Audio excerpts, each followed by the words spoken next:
তো বন্ধুরা, আমার আরও একটি শর্ট ভিডিওতে আপনাদের সবাইকে স্বাগত জানাই।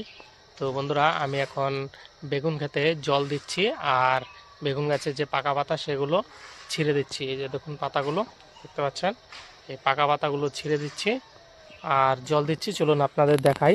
এই যে দেখুন, দেখতে পাচ্ছেন ওই যে জল দেখা যাচ্ছে। এই যে দেখুন, এই যে দেখতে পাচ্ছেন, এই যে দেখুন, ওই যে ওই জায়গায় মোটরের পাইপ ছেড়ে দিয়েছি। আর এদিক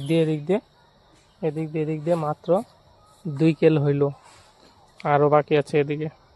আর এর মধ্যে আমি এই পাতাগুলো ছিঁড়ে দিলাম, দেখতে পাচ্ছেন। তো বন্ধুরা, কেমন লাগলো অবশ্যই কমেন্ট করে জানাবেন। আর এটা হচ্ছে আমাদের বেগুন ক্ষেত। বেগুন ক্ষেতটা কেমন লাগলো অবশ্যই কমেন্ট করে জানাবেন। ভালো লাগলে লাইক করে দেবেন, শেয়ার করে দেবেন, আমার চ্যানেলটি সাবস্ক্রাইব করে দেবেন। তো দেখা হচ্ছে পরের শর্ট ভিডিওতে। তো টাটা, বাই বাই।